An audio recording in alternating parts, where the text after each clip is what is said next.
ನಾನು ಕೂಡ ಮಾರ್ನಿಂಗ್ಗೆ fresh up ಆಗಿ ನಾನು ಈ ಥರ ಪಂಕಾಗಿ ರೆಡಿಯಾಗಿದ್ದು ಹೋಗಿದ್ದೆ ಟೀ ಕಾಸೋಕ್ಕೆ. ಯಾಕಪ್ಪ ಇನ್ನೂ ಹಾಲು ಕಾದಿಲ್ಲ ಅಂತ ನಾನು ನೋಡಿದ್ರೆ ಸ್ಟವ್ ಆನೇ ಮಾಡಿಲ್ಲ. ಅದೇ ಡಿಪ್ರೆಷನಲ್ಲಿ ಸ್ಟವ್ ಎಲ್ಲ ಆನ್ ಮಾಡಿ ನನ್ಗನ್ಸಿದ್ದೇನೆಂದರೆ, ನೀವು ಟೀ ಕುಡ್ದಿರ್ಬೋದು, ಒಂದೊಂದು ಕಡೆ ವಾವ್ ಅನ್ನಂಗಿರುತ್ತೆ, ಒಂದೊಂದು ಕಡೆ ಓಕೆ ಅನ್ನಂಗಿರುತ್ತೆ, ಒಂದೊಂದು ಕಡೆ ಅಂತ ಕೇಳೋಕ್ಕೆ ಹೋಗ್ಬೇಡಿ. ಈ ಥರ ನಿಮ್ಗೆ ಯಾರ್ಯಾರು ಅನುಭವ ಆಗಿದೆ ಒಂದು ಕಮೆಂಟ್ ಹಾಕಿ ನೋಡೋಣ ಎಲ್ಲೆಲ್ಲಾಗಿದೆ ಅಂತ.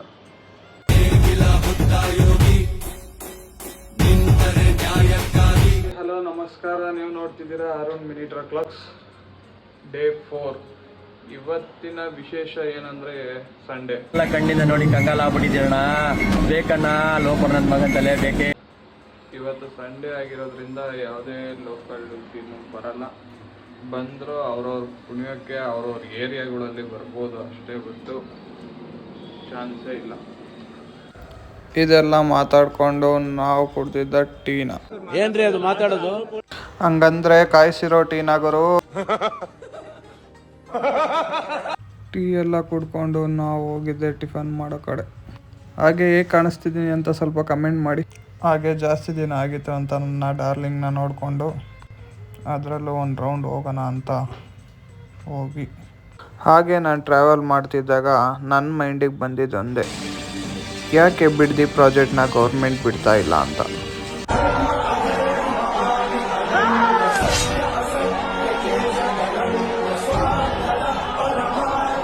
ದಯವಿಟ್ಟು ಪೊಲೀಸವ್ರಿಗೆ ಏನು ಹೇಳೋಕ್ಕೆ ಇಷ್ಟಪಡ್ತೀನಿ ಅಂದರೆ, ದಯವಿಟ್ಟು ರೈತರ ಮೇಲೆ ಹಲ್ಲೆ ಮಾಡೋಕ್ಕೆ ಹೋಗ್ಬೇಡಿ. ಯಾಕಂದರೆ ಅವರಿಲ್ಲ ಅಂದರೆ ನಾವಿಲ್ಲ ಅನ್ನೋದೊಂದು ಸ್ವಲ್ಪ ತಲೆಯಲ್ಲಿ ಇಟ್ಕೊಂಡಿರಿ. ದುಡ್ಡು ಯಾರು ಬೇಕಾದರೂ ದುಡಿಬೋದು ಸರ್, ಆದರೆ ಅಕ್ಕಿ ಕಾಳು ಬೆಳೆಯೋಕ್ಕೆ ರೈತನೇ ಬೇಕು.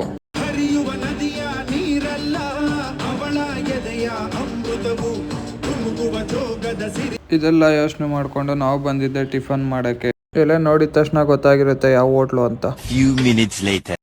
ಎಂಥದ್ದು ಇಲ್ಲ, ನಮ್ಮಪ್ಪ ಹೋಗಿದ್ದಾರೆ ಅಂದ್ಬಿಟ್ಟು ಫಸ್ಟ್ ಗಾಡಿ ರೆಡಿ ಮಾಡಿಸ್ಬೇಕು ಅಂತ ನಾನು ಹೋಗಿದ್ದೆ ಗ್ಯಾರೇಜ್ ಕಡೆ.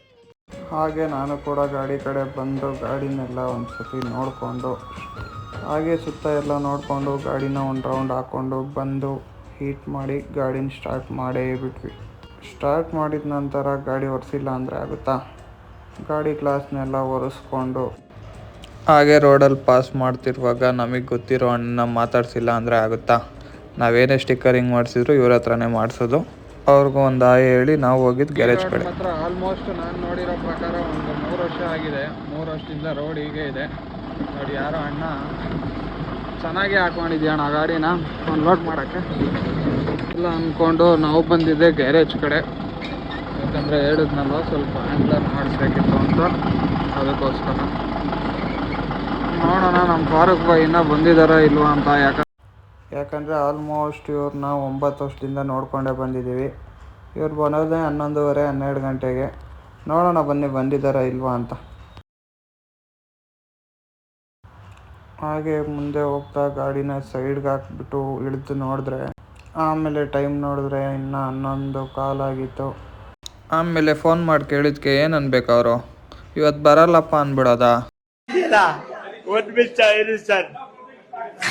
ಸ್ವಲ್ಪ ಕಣ್ಣಿನ ಒಳಸ್ಕೊಳ್ತೀನಿ ಯಾವಾಗ ಬರ್ತಾರೆ ಅಂತ.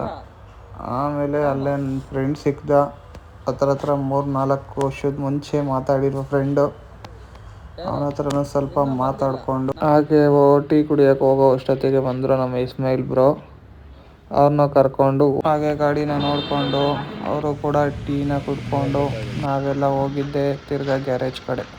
ಆಮೇಲೆ ಬಾರಪ್ಪ ನಿನ್ನ ಕಳಿಸ್ಬಿಡ್ತೀನಿ ಬೇಗ ಅಂತ ಹೇಳಿ ಅವ್ರು ರೆಡಿ ಮಾಡ್ತಾಯಿದ್ರು. ಯಾಕಂದರೆ ಗಾಡೀಲಿ ಏನಾದರೂ ಲೋಡ್ ಹಾಕಿದಾಗ ಕಟ್ಟಕ್ಕೆ ಏನೂ ಇರಲ್ಲ, ಅದಕ್ಕೋಸ್ಕರ ಆ್ಯಂಗ್ಲರ್ನ ಕೊಡಿಸ್ತಾ ಇದ್ದೀನಿ. ಕ್ಲೀನಾಗಿ ಅದನ್ನು ಎಲ್ಲ ಮಾಡಿಸ್ಕೊಂಡು ಮನೆ ಕಡೆ ಬಂದೆ.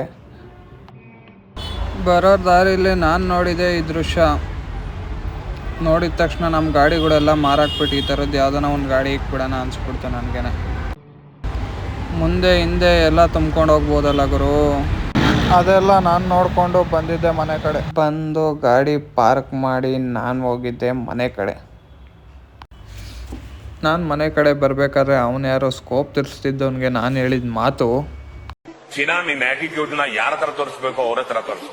ಇವತ್ತೇನ್ ತೋರಿಸ್ತಿದೆಯಲ್ಲ ನಿನ್ನ ಆಟಿಟ್ಯೂಡ್ನ, ಇದನ್ನ ನಾನು ಹುಡ್ತಾನೆ ತಗೊಬಂದಿದ್ದೆ.